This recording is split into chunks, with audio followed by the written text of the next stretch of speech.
जून की तांग तरा मरी सेंटर न अग्निपथ स्कीम हेक पास तौखिबा मिटकुप अदिदगी हुजिक फाउबदा लेबाक असिगी मफम मफमदगी नहा कया थोलक्तुना स्कीम असिगी माइकैदा यानिंगदबा कया फोंदोकनरकली सरकार की मिटयेंगददी स्कीम असी नहा सिंगिदमक्तदी कानबगी कानबा ngahaktangi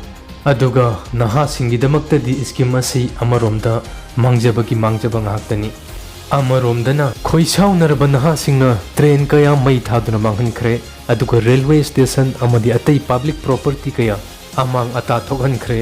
naha kaya ama pharaga FIR panduna jail da thamba phawba yaukrabani tour of duty natragan agnipath scheme asi gi matangda khangbi da beisin naw yaubiragadi channel asigi mamangi video yengbiyu ngasigi episode asida amuk han hanjanjararoi scheme asi pass tokhiba numit manga taruk ni khakta ngairi marak asida sarkar gi maikaidagi scheme asigi matangda ahongba kaya pudunu lakli ahongba sing asi mathang oina amamamtang oina panjarakke tour of duty natragana agnipath scheme gi makhada thabak changba yabagi chahi asi chahi 13 makhaidagi horaga kunga mathoi bhau oiramba adu हौखिबा चाही अनि मुक्सिदा कोविड-19 न मरम ओइरगा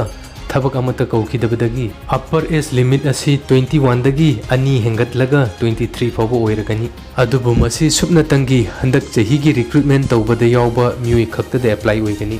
हाइबगी अर्थदी मथंग चाहीदगीदी हाना ओइबा age limit अदु अदुम ओइगनी scheme मसीगी मायोक्ता protest तौबा यावरुबा नहासिंग FIR चल्लबा नहासिंगदी थबककीदमक्ता apply तौबा यारोइदौरी army की ओइना 10 पास तौदुना चाही मरी थबक तौरमलबा मतुंगदा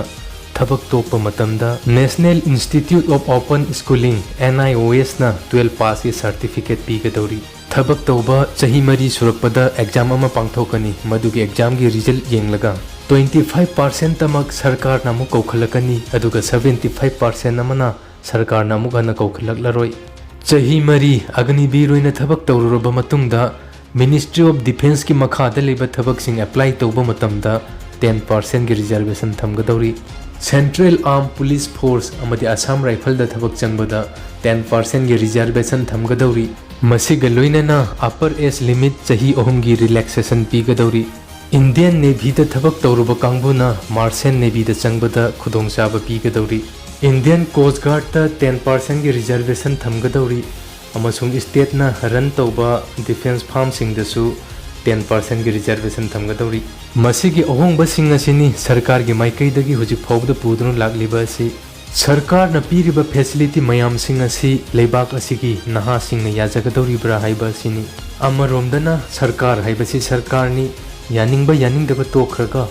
मरक असिदा आर्मी नेवी अमसुंग एयर फोर्स की रिप्रेजेंटेटिव सिंग थोलक्तुना मखोई की रिक्रूटमेंट तौबगी टाइमिंग सिंग फोंदोकनरगली एयर फोर्स की ओइना जून की तांग 23 दगी ऑनलाइन रजिस्ट्रेशन होरगा जुलाई तांग 23 दा एग्जाम पांगथोकदौरी अदुगा खल्लबा नहा सिंग मथंग चाही की जनवरी दगी ट्रेनिंग होगनी नेवी की ओइनदी जून की तांग 15 दा रिक्रूटमेंट गाइडलाइन सिंग फोंगदौरी अदुगा हंदकी मतंग असिदा नेवी ना भारत की इतिहास ते इहान हानबा ओइना आर्म फोर्सेस ता नुपी जवान सिंग लौगदौरी आर्मी की ओइना जुलाई की तांग अमदगी होरगा तोंगान सेलेक्शन तोफम सेंटर सिंगदगी रिक्रूटमेंट की नोटिफिकेशन थोकदौरी अदुगा अगस्त सेप्टेम्बर अमसुंग अक्टोबर दा इंडिया की तोंगान मफम सिंगदा रैली नसिंगबा पांगथोकदौरी मसिदा फर्स्ट बैच की ओइना मी 15,000 खनगदौरी अदुगा दिसंबर थादगी ट्रेनिंग होगदौरी अग्निवीर ओइना थबक खल्लबा मियोइसिंग चाही मरी फाद्रिङैदा थबक तोकपा यारोइदौरी करिगुंबा चाही मरी फाद्रिङैदा थबक तोके हाइबा तारगदी यामना जेन्युइन ओइबा केसता कंपिटेंट अथॉरिटी ना अयाबा पीरबा कांदा खक्ता यागनी हैरी थबक खल्लबा मियोइसिंगदा सुपनतंगी चाही अमदा नुमित 30 खक्ता एनुअल लीव पीगनी हैरी हाना सर्विस तौदुनु लेरिबा मियोइसिंगीदमक्तदी मसी एनुअल लीव 40 ओइरिबनी अदुगा यामना टॉप अमना अग्निवीर ओइना थबक खल्लबा मियोइसिंगदा हाना लेरमदबा टॉप रैंक अमा पीगदौरी मसिनी अग्निपथ स्कीम की मतंगदा ngasi फावबगी ओइबा अपडेशन